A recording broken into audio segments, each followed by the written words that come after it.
Bismillahir Rahmanir Rahim. Respected all the chairmen and members of Executive Committee, all DOHs of Bangladesh military. Assalamu alaikum.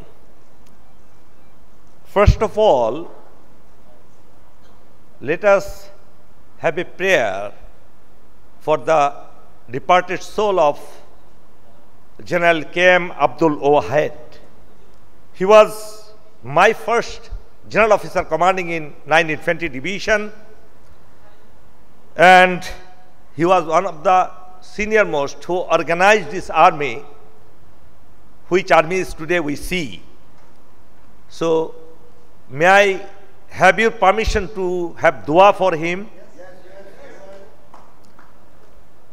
A'udhu billahi minash shaitanir rajim. Bismillahir rahmanir rahim. Allahumma salli ala sayyidina Muhammad wa ala ali Muhammad kama sallaita ala Ibrahim wa ala ali Ibrahim innaka Hamidum Majid. Allahumma barik ala Muhammadin wa ala ali Muhammad kama barakta ala Ibrahim wa ala ali Ibrahim innaka Hamidum Majid. Allahumma amin. Rabbana zalamna anfusana wa illam taghfir lana wa tarhamna lanakunanna minal khasirin. Rabbana atina fid dunya hasana wa fil akhirati hasana wa qina azaban nar. وادخلنا الجنة مع الأبرار يا عزيز يا غفار يا رب العالمين.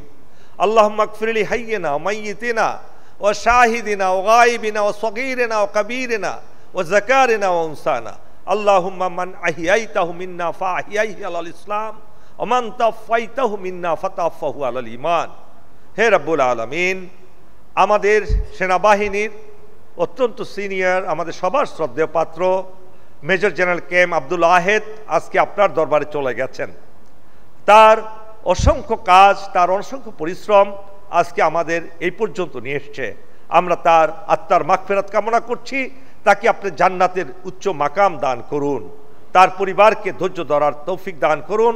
একই সাথে আমরা ৩৬ জুলাইয়ের সকল শহীদদেরকে, মুক্তিযুদ্ধের সকল শহীদদেরকে, এ পর্যন্ত সামরিক বাহিনীর সকল শহীদদের মাগফিরাত কামনা করছি। আল্লাহ আমাদের দোয়া কবুল করুন, আমাদের রাওয়াকে কবুল করুন, সকল পরিষদগুলোকে কবুল করুন।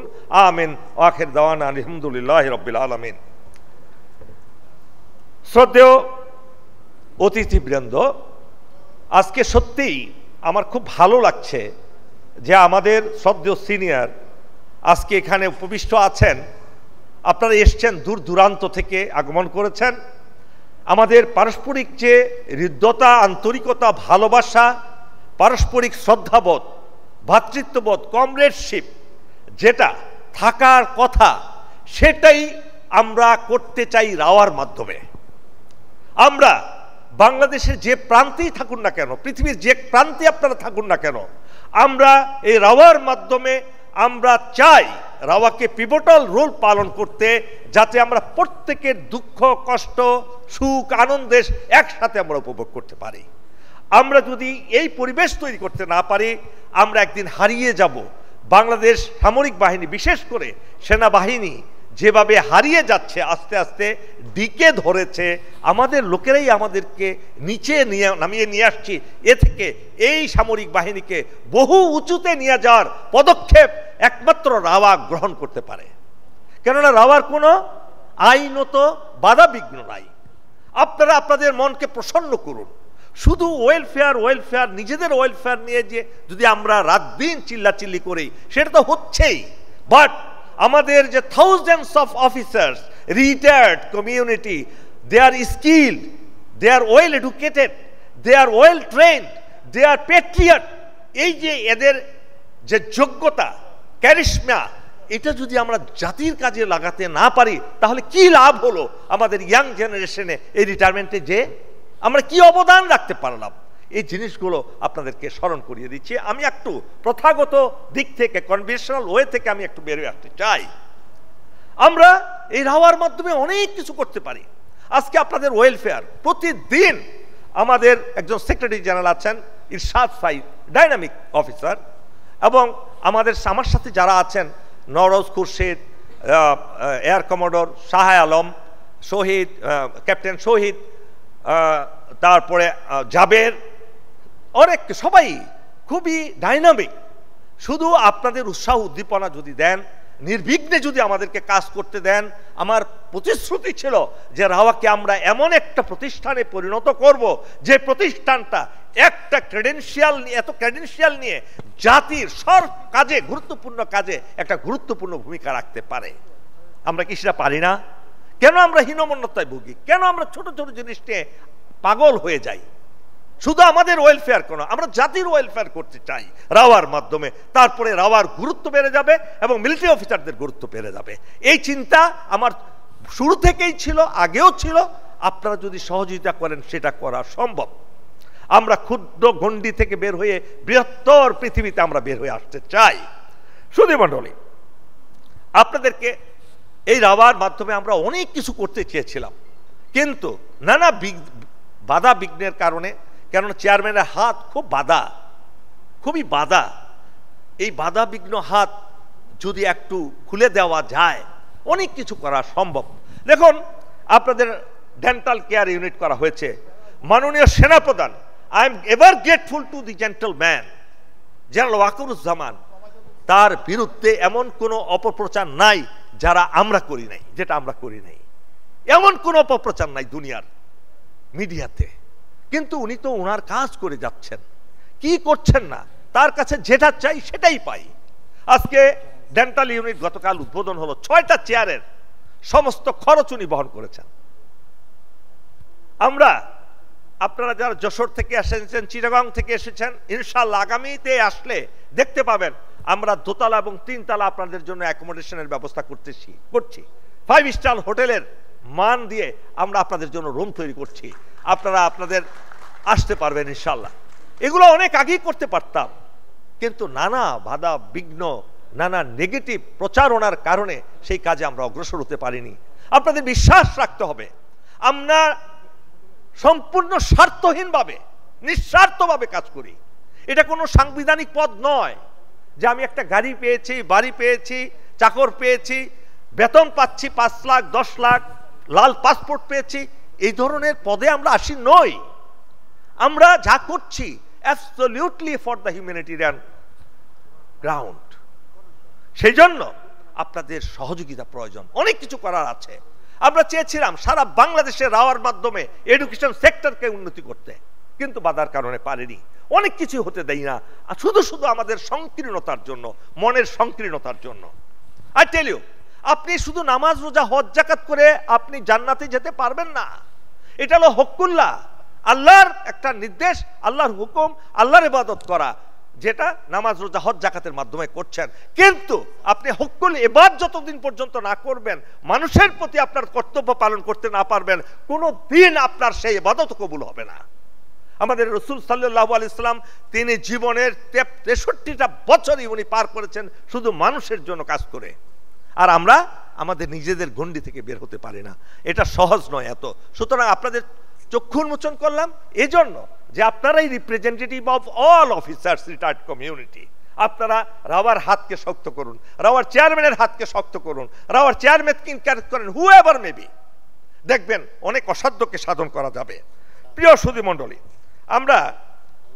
আমার মনে আছে আমি 42 বেঙ্গল রেজ হয়েছে আমার কমিশন পাওয়ারও 4 মাস পরে। I was the lone officer, lone individual, lone member of 42 East Bengal. এখন রণতুর্য 7, আর্লিয়ার ইট ওয়াজ রণতুর্য 42। এই নামটাও আমার দেওয়া, জেনারেল এরশাদ টিক করে দিয়েছিলেন এর আমার নামের উপরে, সেই নামই এখন চলছে। এই ইউনিটটার ফার্স্ট আমি কোয়ার্টার মাস্টার বানিয়েছিলেন লেফটেন্যান্ট কর্নেল খালিদুজ্জামান, প্রয়াত, খুব প্রফেশনাল অফিসার ছিলেন, গ্রাউন্ড অফিসার ছিলেন। উনি আমাকে কোয়ার্টার মাস্টারে বানিয়ে বলেন, হক আমরা একটা ইউনিটকে রেজ করব, এটা একটা বিশাল বিষয়। চেয়ার পেলাম 10 বেঙ্গল থেকে, একটা টেবিল দেওয়া হলো, চেয়ার দেওয়া হলো, টেবিল দেওয়া হলো, সেইখানে বসে সেনাপ্রধান থেকে শুরু করে সকল ইউনিটে ডিও লিখেছিলাম। ব্রিগেড হেডকোয়ার্টার, ডিভিশন হেডকোয়ার্টার, সর্বত্র আমাদেরকে সহযোগিতা করেন, সবাই সহযোগিতা করেছিল। আই উড আর্জ আপন নিউলি এস্টাবলিশ ডিওএইচএস, আপনারাও ডিও লেখেন ধনীদের কাছে, আপনারা লিখতে পারেন রাওয়ার কাছে, লিখতে পারেন মহাখালী ডিওএইচএস এর কাছে, বনানী ডিওএইচএস এর কাছে ডিও লেখেন, এবং সেনাপ্রধান, কিউএমজি, আপনার সহযোগিতা পাবেন।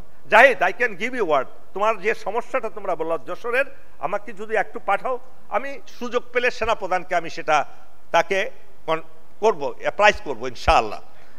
তো আজকে শেষ পর্যায়ে আমি দুই একটা কথা বলতে চাই, আপনারা ধৈর্যচ্যুত হবেন না, আপনাদের সবাই আশা আছে চলে যাবেন। দেখুন, আমি এই কথাগুলো জোর দিয়ে বলি, I shall pass through the world but once. If therefore there be any kindness I can do, let me do it now. Let not defer it or neglect it, for I shall not pass through this way again. এটার বাংলাটা হলো, এইবারে করেছি আমি, একবারই এই পৃথিবীর পথ আমি অতিক্রম করব। যদি কোনো ভালো কাজ করার কোনো সুযোগ থাকে তাহলে অবহেলা না করে এখনই তা করব, যে পথে আর আমি ফিরে আসবো না আবার। আমরা যখন যে অ্যাপয়েন্টমেন্টে থাকি, যেই পদে থাকি, যেখানে থাকি, আমাদের ভালো কাজ করে যেতে হবে পৃথিবীর মানুষের জন্য আর আমাদের সমাজের জন্য। আরেকটা বলি, do all the good you can, by all the means you can, in all the ways you can, in all the places you can, at all the times you can, to all the people you can, as long as you can. সকল ভালো কাজ করো, তুমি যা পারো, যত উপায়ে পারো, যত মাধ্যমে পারো, যত স্থানে পারো, যত মানুষকে পারো, সকল সময়ে তুমি যাহা পারো, যতক্ষণ তুমি পারো। সুতরাং চলুন না আমরা সবাই মিলে এই সমাজটাকে গড়ে তুলি। আমরা শুধু আমার জন্য না, আমরা শুধু আমাদের পরিবারের জন্য না, আমরা শুধু আমাদের আর্মির জন্য না, আমরা শুধু আমাদের নেভির জন্য না, আমরা শুধু আমাদের এয়ারফোর্সের জন্য না, আমরা এখন মুক্ত বিহঙ্গ অবসরপ্রাপ্ত হয়ে আমরা চলুন, এই সমাজে এখনো 90% লোক দরিদ্র সীমায় আছে। এই সমাজকে পরিবর্তন করার আন্দোলনে যতক্ষণ না পর্যন্ত আমাদেরকে নিয়োজিত করতে পারবো, আমি চ্যালেঞ্জ দিয়ে বলেছি, আমাদের এত শিক্ষা, এত কোর্স, এত ক্যাডার, এত কোটি কোটি টাকা আমাদের পেছনে এই সরকার ব্যয় করেছে, এই দেশের জনগণ ব্যয় করেছে, সেটার হিসাব আপনি দিতে পারবেন না। আল্লাহ আমাদেরকে সেই কাজগুলো করার তৌফিক দান করুক। পরিশেষে আপনাদেরকে আরেকটা প্রতিশ্রুতি দিচ্ছি, ইনশাআল্লাহ আমরা আপনাদের ফ্যামিলি সহ আমরা একটা আবার গেট টুগেদার করবো ইনশাআল্লাহ। আল্লাহ যাতে সেই সুযোগ দেয়, আপনাদেরকে একত্রিত করব। এবং আরো অনেক কথাই ছিল, এই আমাদেরও যেতে হবে, সেই কথাগুলো আপনাদের সাথে শেয়ার করতে হবে, ভবিষ্যতে আমরা করব। আল্লাহ আমাদের সেই কাজগুলো করার তৌফিক দান করুন। এবং সর্বশেষ একটা জিনিস আপনাদেরকে অনুরোধ করতে চাই, কাক কাকের মাংস খায় না। আজকে এই কথাগুলো খুব গুরুত্ব, শেষ কথাগুলো আপনারা মেনে নেবেন। কালকে সেনাপ্রধান এই কথাগুলো বলে গেছেন। খুব ক্রান্তি লগ্ন আমরা পার করছি। আজকে এখানে যেহেতু এক্সক্লুসিভলি আমরা, বাংলাদেশের যত বেশি ক্ষতি করেছিল সিভিল আমলারা, একজন আমলার সিগনেচার ছাড়া বাংলাদেশ থেকে $1 বাইরে পাচার হয়নি। বেগমপাড়ায়, বিভিন্ন দেশের বেগমপাড়ায় একজন আর্মি অফিসারেরও বাড়ি পাবেন না। সেখানে সব সিভিল আমলা এবং পলিটিশিয়ানদের। টাকা কার? বাংলাদেশের। ব্যাংক লুট করেছে তারা, দেশ লুট করেছে তারা, শিক্ষা ব্যবস্থা লুট করেছে তারা। যত লুটপাট হয়েছে, বিচার ব্যবস্থা লুটপাট হয়েছে বিগত 16 বছরে, সব তারা করেছে। আমাদের 2-4 জন কুলাঙ্গার অফিসার যারা চর্যবৃত্তি করেছে, এই সেনাবাহিনী, সামরিক বাহিনীর দুর্নাম করেছে, তারা আর্মি অর্গানোগ্রামের বাইরে করেছে। কিন্তু তাদেরকে নিয়ে আমরা যেভাবে সামরিক বাহিনীকে অপদস্থ করছি, অপমানিত করছি, সেনাপ্রধানকে অপমানিত করছি, এটা পৃথিবীতে কোথাও করা হয় না। তারাও করে না, তারা তাদের নিজেদেরকে সমালোচনা করে না। কোনো পুলিশ অফিসারকে পাবেন না তাদের হাজার হাজার কোটি টাকার মালিক হয়ে তারা কারো সমালোচনা করেছে, কিন্তু আমরা আমাদেরটা করছি। আসুন না আমরা এটা থেকে বের হয়ে আসি, বের হয়ে আমাদের সামরিক বাহিনীকে আবার সেই আগের মর্যাদায় নিয়ে যাই।